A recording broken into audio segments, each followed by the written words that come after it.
Hello hi, నేను మీ Telugu tradition. I'm good evening, hope you are doing good. So ఈరోజు నిన్న మనం వీడియో మిస్ అయింది due to some technical issues. So నిన్న సూపర్బ్ ఫాల్ అయితే మనం చూసాము బ్యాంక్ నిఫ్టీలో అండ్ నిఫ్టీలో కూడా. అండ్ ఈరోజు కూడా మనం బీటీఎస్టీ పుట్టించాము మార్నింగ్. సో మంచిగా మార్నింగ్ బుక్ చేసుకున్నారు అనుకుంటున్నాను.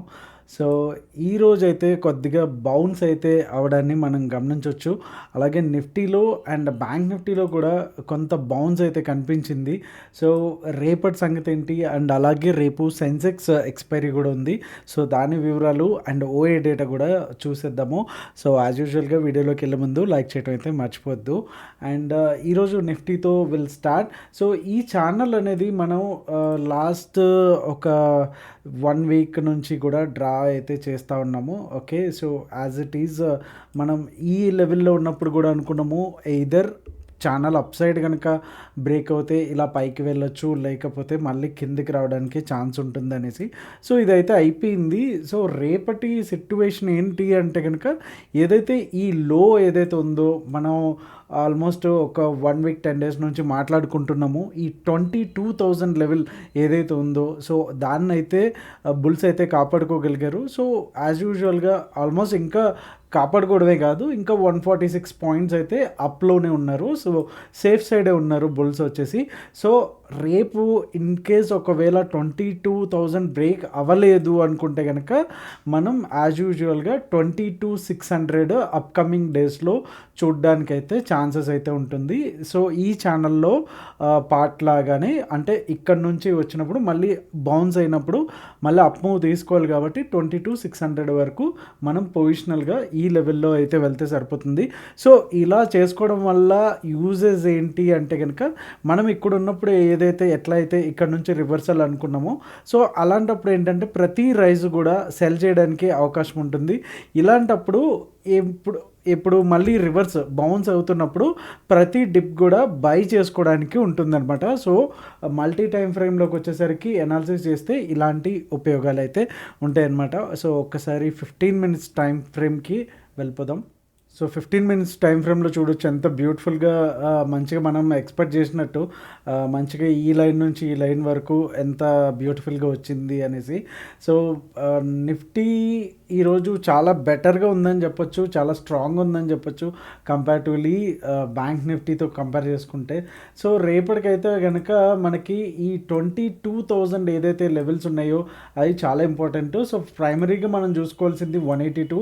సో 182లో కనుక ఒక 15 మినిట్స్ టైం ఫ్రేమ్ మంచిగా సెటిల్ అవ్వింది అనుకుంటే కనుక 22,200 దగ్గర మనం లాంగ్ అయితే వెళ్ళొచ్చు. సో మనకి ఇక్కడ టార్గెట్స్కి వచ్చేసరికి ఫస్ట్ లెవెల్ ఇది, అంటే 22,025, అంటే చాలా తక్కువ. 25లోనే ఒక మనకి రెసిస్టెన్స్ అని ఉంది. సో సెకండ్ టార్గెట్ వచ్చేసి 22,075.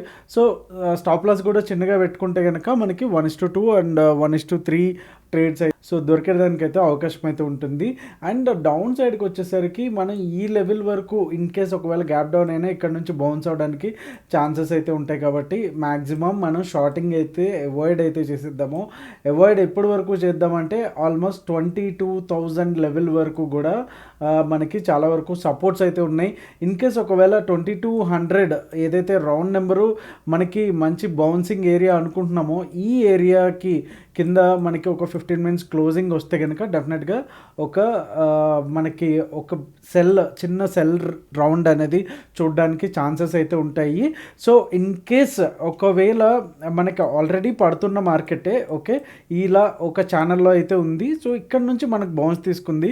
సో ఫేక్ బ్రేక్అవుట్ ఇచ్చి మనకి డెడ్ కట్ బౌన్స్ అంటారు దాన్ని.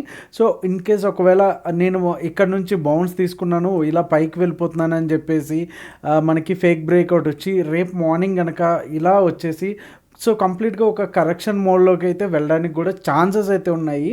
ఓకే, సో అందుకని ఏం చేద్దామంటే ఇమీడియట్గా షార్టింగ్ అయితే చూడొద్దు. సో బీటీఎస్టీ కూడా కాల్ సైడే వచ్చింది, అంటే సిఈ సైడే వచ్చింది. సో ఇన్ కేస్ ఒకవేళ 22,100 దగ్గర 15 మినిట్స్ కూర్చుంటే కనుక అప్పుడు మాత్రమే మనం షార్ట్ చేద్దాము. అది కూడా ఫస్ట్ టార్గెట్ వచ్చేసి 22,050, అంటే ఒక 50 పాయింట్స్ అయితే టార్గెట్ 1 అండ్ 22,000 అయితే ఫైనల్ టార్గెట్గా ఉంది. సో 22,000 దగ్గర కూడా ఒక 50 15 మినిట్స్ కనుక సస్టైన్ అయ్యింది అనుకుంటే కనుక డెఫినెట్గా మనకి డౌన్ సైడ్ చూడడానికి అయితే చాలా వరకు chances are very very high. So ఇది కనుక మనం జాగ్రత్తగా keep in mind Nifty trade చేసేటప్పుడు స్పెషల్గా.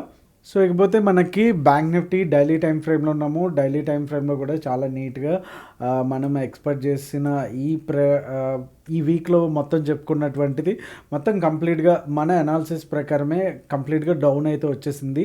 సో అంటిల్ అన్లెస్ ఈ లో ఏదైతే ఉందో ఓకే 46,500 ఏదైతే ఉందో ఈ లో బ్రేక్ అయ్యేంత వరకు కూడా మనకి ఈ ఛానల్లోనే ఉన్నట్టు అండ్ అప్ సైడ్ వరకు ఎక్స్పెక్ట్ చేయడానికి అయితే ఛాన్సెస్ ఉంది.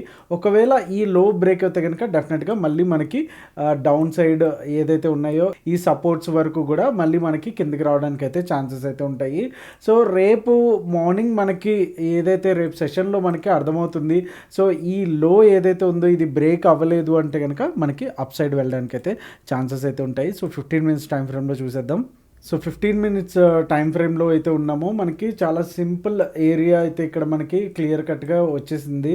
సో ఇది కంప్లీట్గా నో ట్రేడ్ జోను. ఓకే ఒకవేళ ఇన్ కేస్ మనం అప్ సైడ్ వెళ్ళాలి అనుకుంటే కనుక 46,900 వచ్చేసి ద బెస్ట్ లెవెల్. 46,900 దగ్గర మనకి మంచిగా క్యాండిల్ కనుక కూర్చుంటే డెఫినెట్గా మనం లాంగ్ అనేది ప్లాన్ చేసుకోవచ్చు. సో ఫస్ట్ టార్గెట్ వచ్చేసి మనకి 47,000 లెవెల్ అయితే అండ్ సెకండ్ టార్గెట్ వచ్చేసి 47,200. సో రేపు వీకెండ్ అండ్ మార్చ్ ఎండింగ్ కూడా కాబట్టి కొంతవరకు వోలటైలిటీ అయితే కంటిన్యూ అవడానికి ఛాన్సెస్ అయితే ఉంటాయి.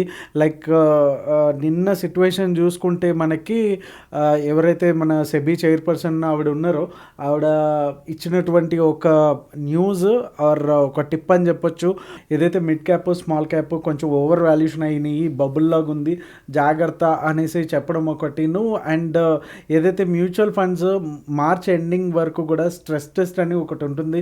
సో దాన్ని పర్ఫామ్ చేయాలి. వాళ్ళ లిక్విడిటీ ఎలా ఉంది, వాళ్ళు ఎంతవరకు పర్ఫామ్ చేస్తున్నారు, అవన్నీ కూడా చాలా పారామీటర్స్ ఉంటాయి. సో అవన్నీ చూసుకోవాల్సిన పని ఉంది. సో ఆ టైంకి అండ్ కొంతమంది ఏంటంటే long term capital goods tax ఏదైతే ఉందో అది సేవ్ చేసుకోవడానికి పోర్ట్ఫోలియోని సెల్ చేయడం మళ్ళీ రీబై చేయడం అలాంటివన్నీ చేస్తూ ఉంటారు. సో మార్చ్ వరకు కూడా కొంతవరకు ఈ వాలటిలిటీ అయితే కంటిన్యూ అవ్వడానికి అయితే ఛాన్సెస్ అయితే ఉంటాయి. సో టార్గెట్ 2 అయితే ఇది అండ్ సెన్సెక్స్ ఎక్స్పైరీ ఉంది కాబట్టి మనం టార్గెట్ 3 కూడా పెట్టేసుకుందాము. ఇన్ కేస్ వస్తే కనుక మనం ప్రిపేర్ అయ్యి రెడీగా ఉండడానికి బెటర్ ఉంటుంది. ఇన్ కేస్ ఒకవేళ గ్యాప్ అప్ అయితే కనుక 46,900 దగ్గర సపోర్ట్ తీసుకొని కిందకి రావడానికి అయితే ఛాన్స్ ఉంటే కనుక డెఫినెట్గా మనం వెయిట్ చేద్దాము.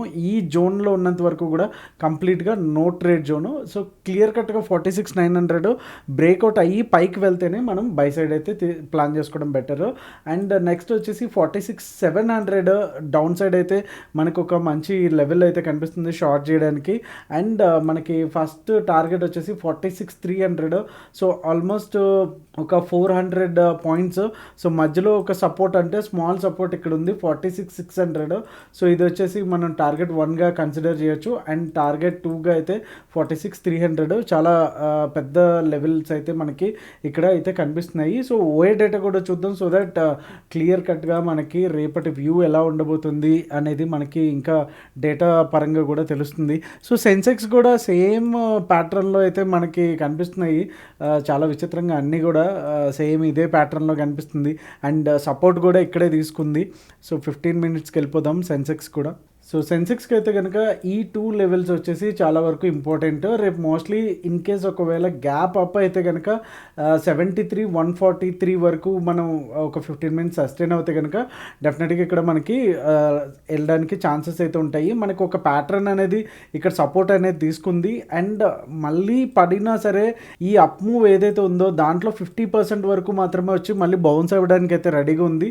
సో ఈ లెవెల్స్ అయితే మనకి కాపాడుకుంటున్నాయి కాబట్టి ఆల్మోస్ట్ ఈ లెవెల్ అయితే చాలా చాలా ఇంపార్టెంట్. 73,300 వచ్చేసి మనకి ఫస్ట్ టార్గెట్గా ఉంటే కనుక సెకండ్ టార్గెట్ వచ్చేసి నెక్స్ట్ రెసిస్టెన్స్ ఎక్కడైతే 73,500 దగ్గర వచ్చేసి మనకి టార్గెట్ 2గా అయితే మనకుంది.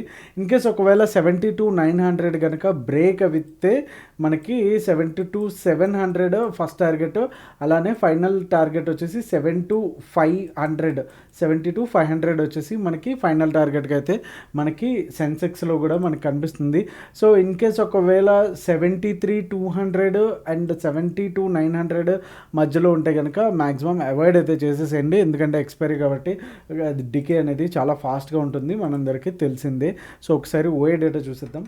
సో ఓఏ డేటా చూసుకుంటే కనుక కంప్లీట్గా 19 lakhs కాల్ సైడ్ ఉంటే 15 lakhs పుట్ సైడ్ ఉంది. సో ఇంకా పుట్స్ అయితే చాలా వరకు తక్కువ ఉన్నాయి. సో రేపైతే మార్కెట్ అయితే పడడానికి ఛాన్సెస్ ఉన్నాయి అనేసి పుట్ రైటర్స్ అయితే భావిస్తున్నారు. సో అందుకని వాళ్ళు పుట్స్ ఎక్కువ రైట్ అయితే చేయట్లేదు.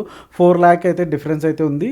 బట్ ఓవరాల్గా చూసుకుంటే కనుక near month, next month, 4 month చూసుకుంటే కనుక టోటల్ ఓఏ వచ్చేసి 5.97 ఉంటే 5.39 ఉంది. ఓవరాల్గా డిఫరెన్స్ వచ్చేసి -57 ఉంది. అండ్ పీసీఆర్ వచ్చేసి 0.9 ఉంది. సో ఇది విచ్ ఈస్ ఇండికేటింగ్ బులిష్. ఇక్కడ కొంచెం మిక్స్డ్ సిగ్నల్ అయితే మనకు కనిపిస్తుంది. ఇన్ కేస్ ఒకవేళ గ్యాప్ అప్ అయితే కనుక బీటీఎస్టీ ఎవరైతే లాంగ్స్ చేస్తున్నారో వాళ్ళు ప్రాఫిట్ బుకింగ్ అయితే చేసుకోవడం అనేది చాలా బెటర్. సో ఓవరాల్గా రేపటి వ్యూ అయితే బులిష్ టు న్యూట్రల్ అనేసి అయితే చెప్పొచ్చు. సో అంటిల్ 9:30 వరకు ఇది వ్యాలిడ్ ఉంటుంది. తర్వాత ఏదైనా news and price action data బట్టి ఈ వ్యూ అనేది చేంజ్ అయితే అవుతుంది. So hope you all like this video. Thank you so much. Me Telugu trader Shyam. జై హింద్.